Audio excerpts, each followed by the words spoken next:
안녕하세요. 저는 인천에 살고 있는 50대 중반의 여자입니다. 사연들을 읽어보다 저도 정말 막장 드라마에서만 보던 황당한 일 겪은 적 있어 이렇게 글을 남겨봅니다. 제가 이런 글을 쓸 줄은 상상도 못했었지만 어디에다 하소연할 곳이 없어서 이렇게 익명의 힘을 빌어 사연을 보내게 되었어요. 저는 정말이지 다시 태어난다면 시월드와 남아선호 사상이 없는 나라에 살고 싶습니다.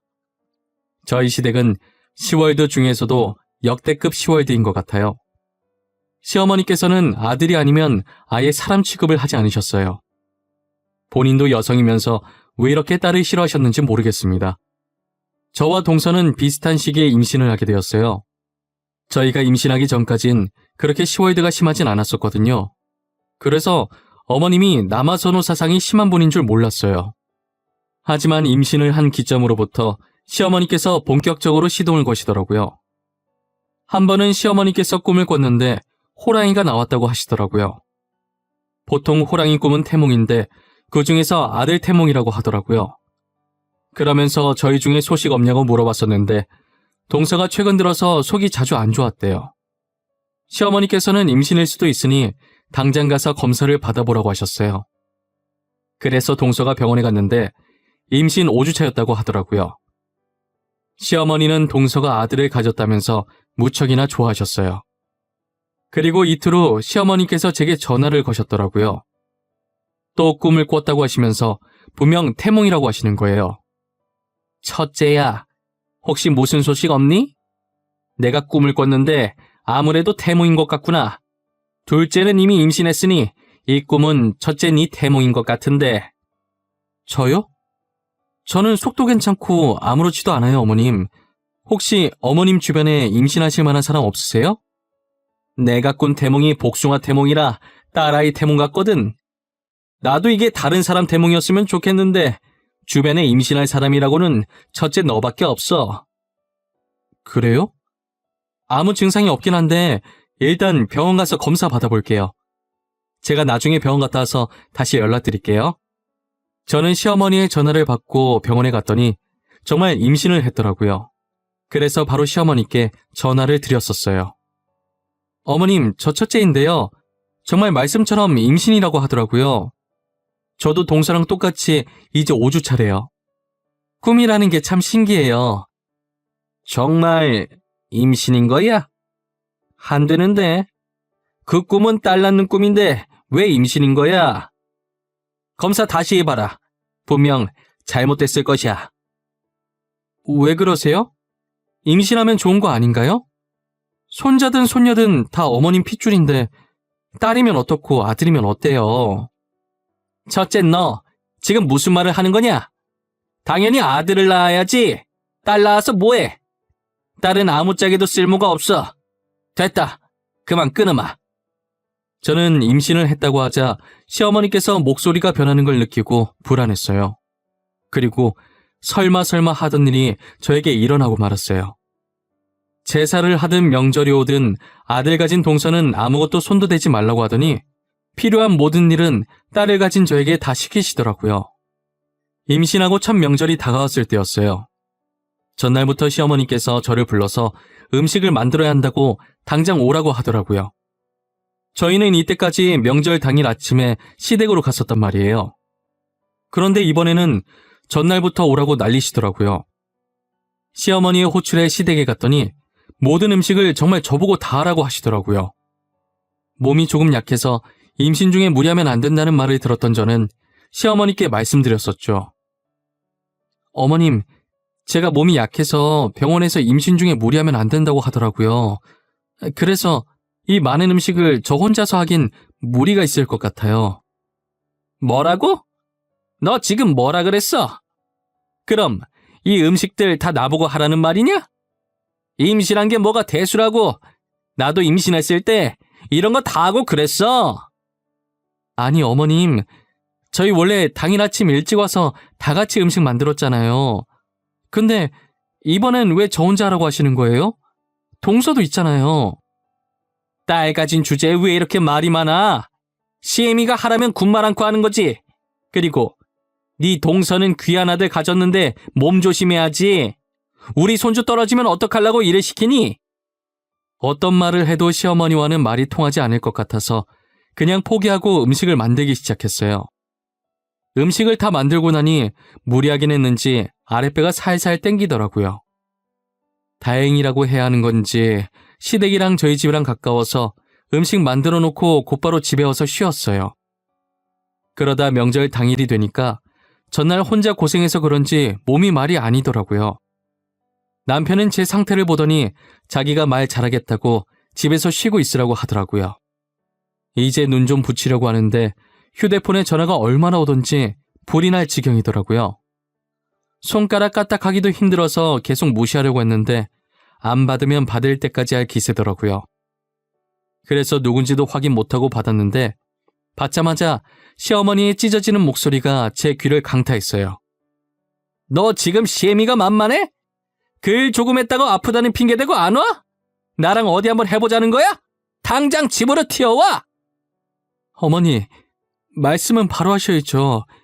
제가 일을 조금 하다니요. 홀몸도 아닌데 거기 있는 많은 음식들 다 저 혼자서 만들었어요. 저 진짜 몸이 안 좋아요. 시애미가 말하는데 말대답을 따박따박해? 네 애미가 그렇게 가르치든? 어디서 이런 싸가지 없는 게 우리 집안에 들어온 거야? 죄송한데요. 저 진짜 못 가요.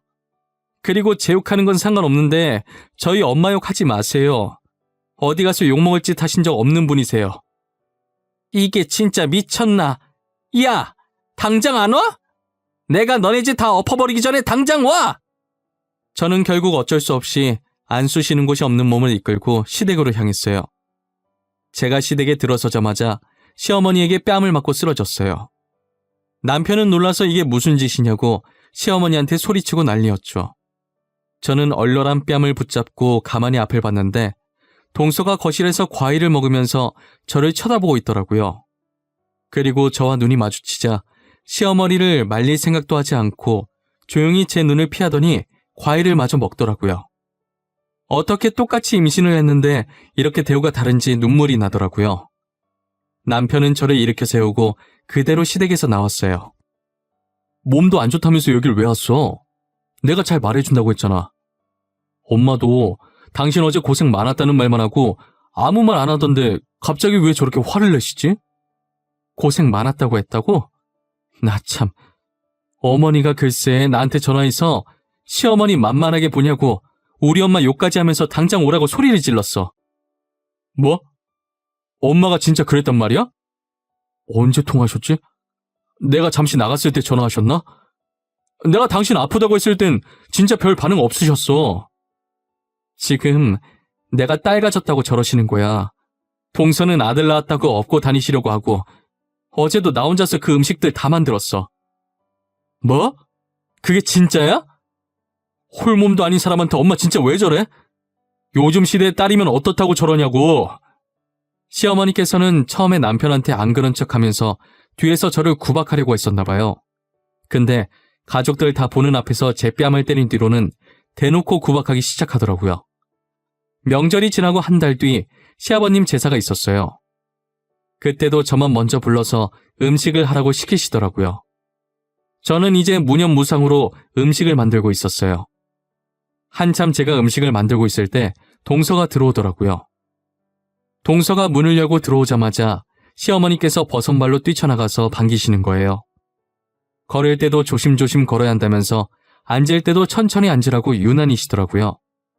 그러더니 저한테 동서 먹을 밥을 차리라는 거예요. 여기서 웃긴 게 뭐냐면 동서는 그런 시어머니의 대우가 나쁘지 않았나 봐요. 전혀 말릴 생각을 안 하고 저만 빤히 쳐다보더라고요. 저는 구박하는 시어머니보다 저러고 있는 동서가 더 미웠어요.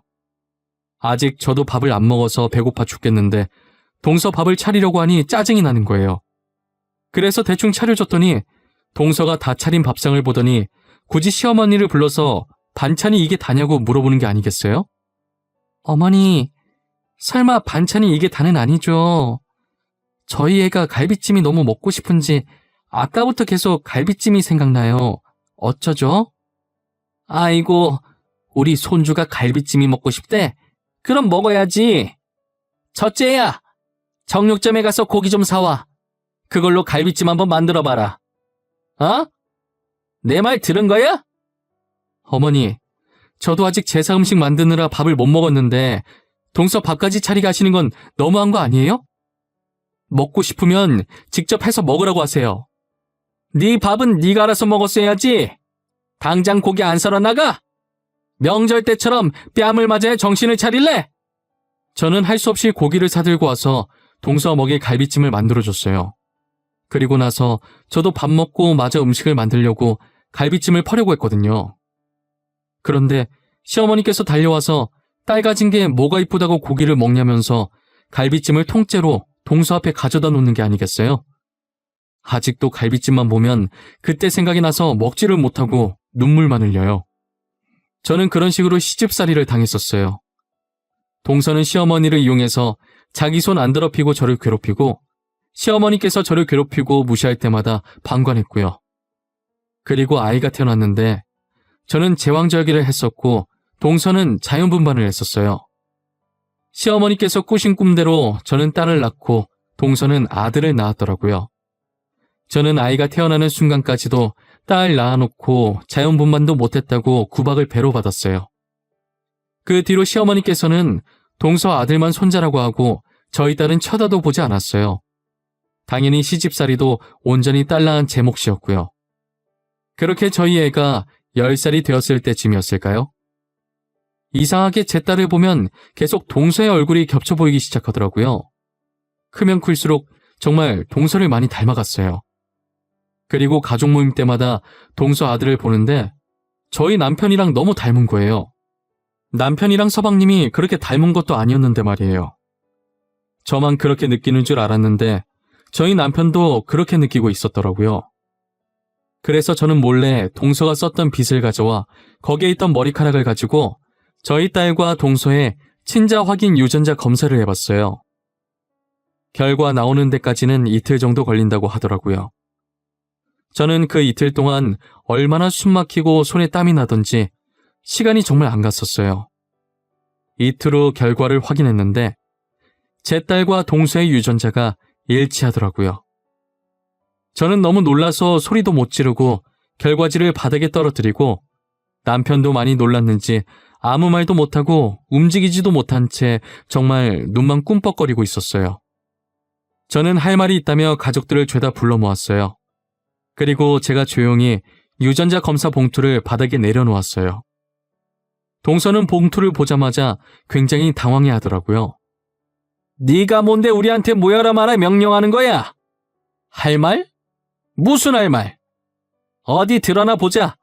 이 봉투 쪼가리가 뭐 어쨌는데? 동서, 내가 말할까 동서가 말할래? 아무래도 동서는 이게 뭔지 아는 눈치인데 그래도 본인 입으로 말하는 게 모양새가 더 좋지 않겠어? 그래, 우리 둘째가 한번 말해봐. 이게 도대체 뭐길래 이러는 거야? 유전자 검사라고 적혀 있는데 누가 누구랑 유전자 검사를 했다는 거냐? 그게 어머니 사실 제가요. 형님 정말 죄송해요. 저도 무서워서 그랬어요. 정말 그러면 안 되는 거 아는데 저도 구박받는 게 너무 싫었어요. 지금 뭐라고 하는 거야? 첫째, 네가 알아듣게 다시 말해봐라. 내가 둘째 말을 도저히 못 알아듣겠구나. 이거 저희 딸이랑 동서 유전자 검사 결과지예요. 아무리 봐도 지우가 동서를 너무 닮은 것 같길래 해봤는데 글쎄 동서랑 지우 유전자가 일치하더라고요. 뭐? 그게 무슨 소리야? 지우랑 둘째랑 유전자가 일치하다니? 그러면 지우가 둘째란 소리니? 그런 거야? 둘째, 네가 입 있으면 말 좀 해봐라. 죄송해요, 어머님. 저도 어머님 꿈만 믿고 아들인 줄 알았어요. 그런데 제가 딸을 낳았더라고요. 형님 구박받는 거 보니까 저도 당하고 싶지 않아서 그만. 알고 봤더니 분만하고 의사가 동서한테 이쁜 공주님이 태어났다고 했다는 거예요. 그런데 제가 시집살이 당하는 것을 보고 이제 자기가 당할 것 같다는 생각에 무서워서 서방님이랑 짜고 제 아들이랑 자신의 딸을 바꿨다고 하더라고요. 제가 마취가 깨기 전에 서방님이 신생아실에 가서 딸 보는 척 하면서 옆에 나란히 누워있던 제 아들의 발찌와 자신의 딸 발찌를 바꾼 거예요. 시댁 식구들은 이 사실을 알고 난리가 났어요. 동서는 시집살이가 너무 싫었다고 울면서 잘못했다고 빌더라고요. 저는 제 딸이 동서 딸이었다는 건 둘째치고 아이를 낳고도 시어머니 이용해서 저를 괴롭혔었거든요. 이건 본인 행동에 대해 죄책감이라고는 전혀 찾아볼 수 없는 짓인 거잖아요. 솔직히 구박받고 싶지 않은 건 당해본 저도 공감을 해요. 하지만 죄책감도 없이 저를 괴롭힌 걸 생각하면 도저히 동서를 용서할 수 없었어요. 남편이 동서와 서방님에게 정말 단단히 화가 났더라고요. 이때까지 시집살이 때문에 남편이랑 어머님이 많이 싸웠었거든요. 시어머니도 자신을 속였다는 것에 화가 나 있는 상태였어요. 나 절대 이대로 넘어갈 수 없어.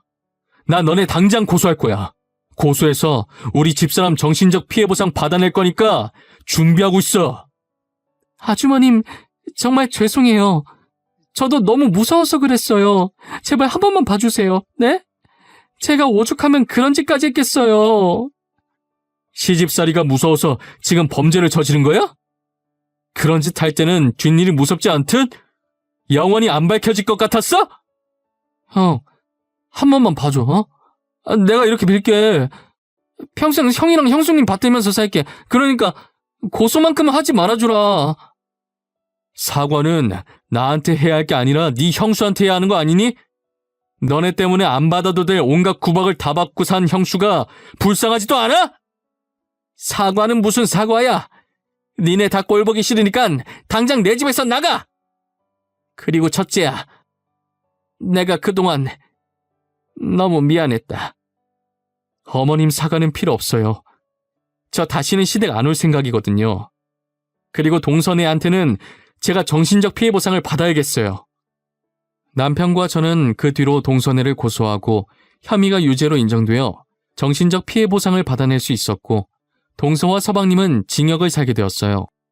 그리고 이제껏 제 딸이라고 생각하고 키웠었던 동서 아이는 시어머니께서 키우시고 저희 아들은 다시 남편과 제 품으로 돌아올 수 있게 되었어요.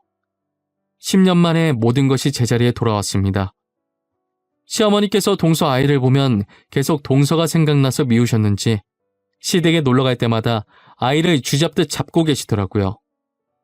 아이는 여전히 저를 엄마라고 부르며 자기를 괴롭히는 할머니를 피해 제 뒤에 숨곤 했습니다. 그 모습도 못마땅하게 여기시는 시어머니는 아이를 향해 소리를 고래고래 지르시죠. 시어머니께서 소리 지를 때마다 아이는 제 바짓가랑이를 잡고 말 잘 들을 테니 제발 자기도 데리고 가라고 울면서 애원을 합니다. 저는 그 모습을 볼 때마다 어찌해야 할지 몰라 얼마나 마음이 아프던지요. 남편과 많이 고민한 끝에 동선애가 나올 때까지만 제가 그 아이를 키우기로 했습니다. 이대로 뒀다간 정말 아이만 힘들어질 것 같았거든요. 솔직히 저 어린아이가 뭘 알겠어요. 아이 입장에선 한순간에 부모가 바뀌어버린 것인데 엄연히 따지고 들면 아이도 피해자잖아요. 그렇게 저희는 2년 동안 아이를 예전처럼 친자식이라고 생각하고 아들과 똑같이 사랑해주며 키웠어요. 하지만 2년 동안 키우게 될 줄 알았던 아이를 저희가 계속 키우게 되었어요. 동선에는 출소하고 아이를 데리고 갔는데 이제 시댁에서 저 대신 동서가 온갖 구박을 다 받으니 자기가 한 짓을 반성하지 않고 괜히 딸아이를 탓하면서 그렇게 못 살게 군다고 하더라고요. 아이가 울면서 도저히 동서랑은 못 살겠다고 하는 통에 어쩔 수 없이 아들과 쌍둥이처럼 키우고 있어요. 다행히 아들이 딸아이를 많이 챙겨주었고 학교를 다닐 때도 떨어지지 않고 꼭 붙어 다녔죠. 동서는 시어머니의 구박을 피하기 위해 기필코 아들을 낳겠다고 다시 아이를 가졌는데 또 여자아이였더라고요. 구박은 배로 늘어났고 결국에 나중에 힘들어지는 건 동서의 딸이었어요. 현재 저희 아들은 의대를 가서 인턴 생활 중이고 딸은 법학과를 다니고 있어요. 딸이 얼마 전에 경찰 공무원 합격을 하고 곧 졸업을 앞두고 있는데 동서가 딸을 찾아갔다고 하더라고요. 경찰 된다는 소식을 듣고는 딸한테 다시 자신과 같이 살자고 했대요. 뻔뻔하게 그래도 자기가 친엄마고 동생도 키워야 하지 않겠냐고 하면서요. 딸은 이제껏 해준 게 뭐가 있냐고 한 번도 동서를 엄마라고 생각한 적 없다고 단칼에 거절했다더라고요. 동서가 몇 번이나 딸을 찾아갔던 것 같았어요. 저도 몰랐었는데 딸이 갑자기 휴대폰 번호를 바꿔서 알게 되었어요. 그러다 딸은 본인이 직접 자신의 친엄마를 신고하는 지경까지 이르렀어요.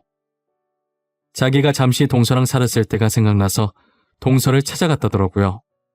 아니나 다를까 동생도 딸이 당했던 것을 그대로 당하고 있었대요. 혹시나 하는 마음에 동생 옷을 살짝 올렸는데 등에 멍자국이 선명했다더라고요. 그래서 증거 사진으로 다 찍어놓고 병원에 가서 진단도 받아서 동서를 고소했다고 했어요. 고소장을 받은 동서는 이게 무슨 불효냐며 반성은커녕 오히려 교육 차원이었다고 뻔뻔하게 나오더래요. 딸은 그 모습을 보고 역시 사람은 고쳐 쓰는 게 아니라며 혀를 찼다고 하더라고요. 결국 동서는 또다시 징역을 살게 되었습니다. 딸은 동서에게 교도소가 정말 잘 어울린다고 두 번째니까 적응은 잘하겠다며 비아냥거려주고 재판장에서 나왔다고 했어요. 저는 딸에게 동생은 어떻게 할 거냐고 물어본 적이 있었어요. 지우야, 동생을 어떻게 할 생각이니? 너가 키울 생각인 거야? 엄마가 너네 둘이 살 집이라도 알아봐 줄까? 아니야, 엄마. 나 동생이랑 같이 안 살아. 내가 친언니로서 해줄 수 있는 건 여기까지야. 같이 살았던 적 없어서 정도 없는데 뭐. 그리고 작은 아빠 살아있는데 굳이 내가 뭐하러 걔를 키워? 가끔 너 보면 냉정하게 결단 내리는 게 동서 딸이 맞긴 해. 피는 못 속인다는 말을 이럴 때 쓰는 건가 봐. 아, 엄마. 난 엄마 딸이야. 그 아줌마는 모르는 사람이야. 나보고 다시는 그 아줌마 딸이라고 하지 마. 진짜 기분 나빠. 그 피가 지금 내 몸에 흐르는 것도 기분 나쁜데. 알겠어. 내가 미안해. 우리 지유, 내 딸 맞지? 애지중지 키운 내 딸. 앞으로 그런 말 진짜 안 할게. 이제 그 집구석 얘기도 안 할게. 저희 딸은 동서의 동망권에도 질색팔색을 합니다. 어렸을 때 받은 상처가 계속 생각날 텐데 그래도 이렇게 씩씩하고 멋있게 잘 커준 것이 얼마나 대견하고 기특한지 모릅니다. 가끔 딸을 안 데리고 왔으면 어쩔 뻔했나 싶을 때가 많아요. 다정하긴 하지만 무뚝뚝한 아들에 비해 딸이 애교도 많고 제가 힘든 걸 딱 알아차리고 기분 좋아지게 해주려고 강아지처럼 제 옆에 꼭 붙어서 제잘제잘 거리고 있거든요. 저는 지금 이대로가 너무 행복합니다. 아들도 딸도 지금처럼만 서로에게 의지하며 잘 지냈으면 좋겠어요. 그리고 동서가 출소했을 땐 제발 정신 좀 차렸으면 좋겠네요. 제 사연은 여기까지입니다. 지금까지 들어주신 모든 분들 올 겨울 사랑하는 사람들과 따뜻하게 보내시고 새해를 맞이하여 하고 싶으셨던 일들 있으시면 두려워하지 말고 해보시길 바랍니다. 그리고 지금 하고 계신 일들도 대박 나시길 기원할게요. 모두 행복하세요. 감사합니다.